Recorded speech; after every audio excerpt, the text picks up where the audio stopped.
안녕하세요. 건강에 관한 이야기를 하나하나 풀어보는 정의안의 건강 톡톡 한의사 정의안입니다. 코로나 장기 후유증, 롱 코비드에 대한 예측과 대처 방안에 대한 관심이 여전히 뜨겁습니다. 오늘은 제가 그동안 진료실에서 만나온 코로나 후유증 환자들을 진찰하고 또 치료한 내용을 토대로 어떤 증상들이 후유증으로 남는지 또 어떻게 치료를 하는지에 대해서 정리를 해서 영상을 만들었습니다. 자, 시작해 보겠습니다. 세계보건기구에서는 코로나19 감염 후에 3개월 이내에 설명할 수 없는 하나 이상의 증상이 최소 2개월 이상 지속되는 상태를 롱 코비드로 정의를 한 바가 있습니다. 최근 보고에 의하면 이런 후유증들이 길게는 1년 이상 지속될 가능성이 있고요. 상당수 환자가 완치된 후에 2~3개월 지난 후에도 심장염증, 폐기능 저하, 또 폐 관련 이상, 또 신장기능 저하, 또 신경학적인 이상을 보이고 있다고 합니다. 이 시점에서 우리에게 필요한 것은 이 코로나 후유증을 적극적으로 예방하고 치료하는 것이겠죠. 그래서 이 롱 코비드 증상들 하나하나 살펴보기로 하겠습니다. 가장 많이 보이는 증상이요. 바이러스 감염 후의 피로 증후군입니다. 꼭 코로나 바이러스가 아니더라도 다양한 바이러스 감염 후에 생기는 피로 증후군을 통 털어서 바이러스 감염 후의 피로 증후군이라고 합니다. 이 코로나 후유증으로 진료실에서 만난 환자들의 대부분이 만성적으로 겪고 있는 증상이 바로 심한 피로감이었습니다. 이전 같으면 아무렇지도 않은 일인데 이 코로나 치료 후에 조금만 일을 해도 정신을 차릴 수 없을 정도로 몸이 휘어지고 힘들다고 호소를 합니다. 바이러스와 면역체계가 싸우는 동안 자율신경 기능에 교란이 생기고 부신기능, 면역 시스템이 과소모되기 때문에 나타나는 증상인데요. 고단백 영양식, 비타민 보충, 또 보약, 공진단 또는 보양약침 처방 등이 필요하고요. 정상으로 회복될 때까지 적극적으로 치료하는 것이 현명합니다. 피로 증후군이 오래 지속돼서 재감염이나 다른 질병의 원인이 되지 않도록 해야 되기 때문이죠. 자, 그 다음 많이 보이는 증상이요. 이 인지장애, 브레인 포그입니다. 이 코로나 증상이 심했던 가벼웠던 상관없이 후유증으로 많이 호소하는 증상이 이 브레인 포그로 불리는 인지장애입니다. 머리 안개 낀 것처럼 멍하고 묵직하고 두통이 있고 집중하기가 어렵고 기억력이 떨어지고요. 또 생각한 대로 표현하기가 힘들어지는 증상입니다. 코로나 치료 이전과 확연히 달라진 모습을 발견하게 되는 것이 상당히 당황스럽기도 하고요. 또 사람에 따라서는 우울증까지 동반하기도 합니다. 이 상태가 오래 지속되면 만성 집중력 장애, 치매 발병의 위험도 높아진다는 보고가 있기도 하니까요. 세심한 관찰이 필요한 증상이고요. 운동이나 산책같이 이런 신체 활동을 늘려서 활력을 찾는 것이 중요하고요. 한의원에서는 뇌 기능 회복과 관련된 다양한 한약 처방과 약침 치료를 하고요. 그래서 이 전문가와 상의를 해서 만성 인지장애로 남는 것을 예방하는 것이 중요합니다.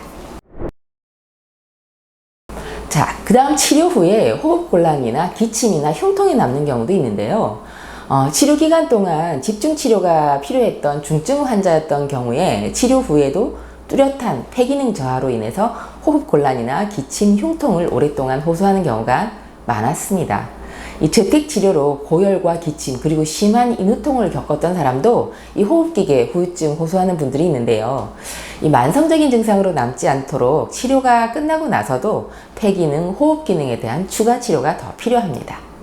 한의원에서는 호흡기 후유증 치료에 대한 탁월한 효과가 있는 경옥고 또는 개인별 맞춤 약제를 처방하거나 인후부의 불쾌감과 잔기침에 효과가 있는 청쾌한 같은 대중치료를 처방을 합니다. 이 만성호흡기 증상에 도움이 되는 아주 다양한 치료와 기력 회복 치료를 받아서 후유 증상 줄일 필요가 있습니다. 그 다음 많이 나타나는 증상이 어지럼증, 수면장애, 손발 떨림인데요. 코로나 후유증을 경험하는 사람 중에 많은 경우 이 어지럼증, 수면장애, 손발 떨림 호소하는 사람 많은데요. 이 사람마다 그 정도 차이가 있는 편이어서 일상생활이 불가능할 정도로 심한 사람도 있고 또 갑자기 생긴 불면증으로 회사 업무에 지장이 있을 정도의 사람도 있습니다. 코로나 치료 후에 서서히 증상이 없어져서 빨리 회복되면 다행이지만 이런 증상들이 없어지질 않고 만성화되는 것은 이 바이러스와 싸우면서 교감, 부교감 신경의 균형이 깨진 것이 원인이어서요. 자율신경 기능의 회복이 없이는 이 만성적인 증상을 모두 해결하기가 쉽지가 않습니다. 한의원에서는 자율신경의 균형을 회복하는 한약과 약침 치료로 치료를 하니까요. 전문가와 상의하는 것이 바람직합니다. 또 치료 후에 위장장애 남는 분들 많은데요. 식욕 부진, 소화불량, 속쓰림, 메스꺼림 같은 증상들 호소하는 사람입니다. 치료 기간 동안 적게는 7일, 많게는 몇 달 동안 진통제, 소염제, 항생제, 또 감기약, 경구용 코로나 치료제 같은 것을 투여받기 때문에 그런 약을 먹느라고 위장 상태가 나빠진 것이 원인입니다. 그런데 이 바이러스와 싸우면서 위장 기능을 조율하는 자율신경에 문제가 생겨서 이 만성적으로 위장 기능에 문제가 생긴 경우를 염두에 둬야 할 시점입니다. 특히 평소에 위장 기능이 약해서 문제가 있었던 사람은 치료 후유증으로 위장 장애가 악화되기가 쉽습니다. 단순히 소화를 돕는 대증 치료로 단기간 해결을 하려고 하기보다는 허약해진 위장 기능을 북돋는 한약 처방과 또 자율신경 기능의 회복을 돕는 한약, 또 약침 치료를 통해서 증상이 오래 지속되지 않도록 적극적으로 치료하는 것이 좋습니다. 자, 오늘 영상은요, 롱 코비드 대처법에 대해서 알아봤는데요. 첫 번째, 롱 코비드가 무엇인지, 두 번째, 바이러스 감염 후의 피로증후군, 세 번째, 인지장애, 브레인 포그에 대해서 알아봤고요. 또 치료 후에 호흡곤란, 기침, 흉통이 오는 경우, 또 어지럼증, 수면장애, 손발 떨림이 오는 경우, 그 다음 치료 후에 위장장애가 있는 경우에 대한 내용이었습니다. 롱 코비드와 아직도 싸우고 계신 모든 분들께 오늘 영상이 도움되었으면 좋겠습니다. 정의안의 건강 톡톡, 다음 주에도 유익한 건강 정보로 뵙겠습니다. 감사합니다. 여성이 건강해지면 가정이 행복합니다. 여성이 행복한 세상, 건강한 사회가 될 것입니다. 소식 놓치지 않으려면 구독하기 버튼 꾹 하고 눌러주세요.